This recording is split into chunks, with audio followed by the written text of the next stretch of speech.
What's up everyone, FiremanRabbit here. Today we're giving you a tutorial on the electric furnace. Let's begin. So the first thing you guys are going to need is some electricity. You can do that with solar panels or with windmill. You're going to route that to a battery, and you can use as small as the smallest battery, and it can still power. And you can use as little as one of the solar panels to power one. I recommend using at least 2 solar panels. Personally, I wait until I have windmill, but that's all based on preference. So let's get into placing. I usually place 3 wide. Alright, so I've already got my battery placed. My battery is wired. We're going to get in to this. You can use a splitter if you prefer. I do not prefer, so I will use this. And then, of course, I always love the switches.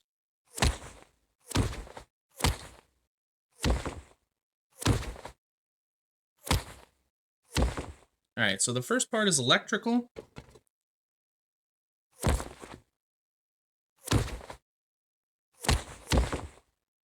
And then these need 3 power each.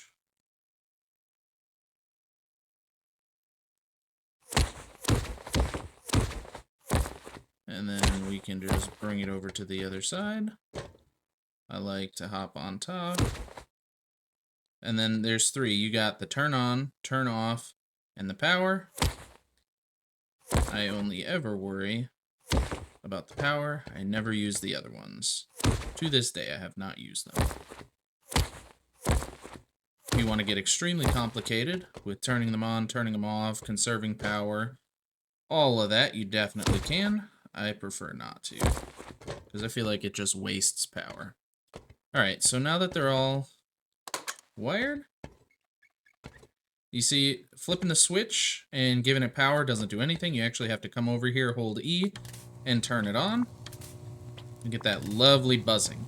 Now, you can use them just how it is right here. You don't have to hook up any industrial or anything. It will work perfectly fine. All you do is like a normal furnace. You just go in, you put the input, and then you can take the output.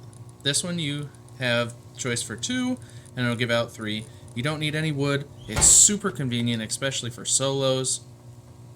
And yeah, it's super easy to set up. If you want to get a little bit more complicated and do the industrial system as well, I'll show you guys how to do that. So, we're going to take our ore box over here, and then we're going to put a frag box over here, just so we can keep the distinction between which is which.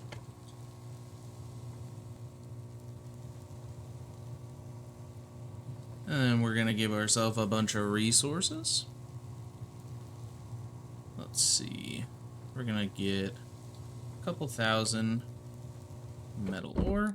And we're going to place that in the ore box. Now, you're going to need a few different things. The most important is the storage adapter. Now, as you can see, you can place the storage adapter in many different parts. I usually stick to the front here because it's easiest to get to. So you put one on your ore box. You put one on each of the 3 furnaces that you have, and then you're going to need one on the frags box. So what we're going to do is we're going to route from here into all 3 of these, and then into our frags box. So what we do is we no longer need the wiring tool. Now we need the piping tool. Don't need our box. Alright, so all we need is the storage adapter and a conveyor. Sounds crazy, but you really don't need anything else for a basic circuit. So, we're going to place these 2 conveyors right here. So we're going to have, there's 2 parts to this. There's the industrial in and the industrial out. We're going to take the industrial out. We're going to put it to the input of the first conveyor. From the input or the output of the first conveyor, we're going to go to the first input for here. And then we're going to wire them all up in parallel. Now, at first, I did not know that you could wire them up in parallel, so I had a splitter and an individual one going to each one, and then a combiner on the other side. You don't have to do that. You can wire these, or pipe these, rather, in a series. And so far, I've done up to 15, and I've not had any issues with it.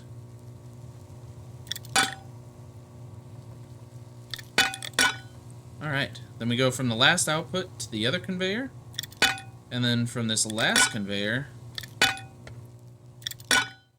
to the input of our frags box. And that's the entire system piped. So, what we're going to do now is we're going to hit E and change the filters. So we're going to go metal ore, because that's what we have in there. If you're going to put any ore in there, make sure to put the filter on for each one, and it will automatically do it. Now, after it's smelted, we want to pull out all the metal fragments. So we type in metal fragments, make sure to add, and apply. Alright, the last step that we need is to wire these two conveyors. They're super cheap with electricity. They're 1 power each. So I always just hook up another one of these electrical branches. And then what's really nice about these is they have a pass-through. So to the power input, you'll get that red light. And then you got the pass-through.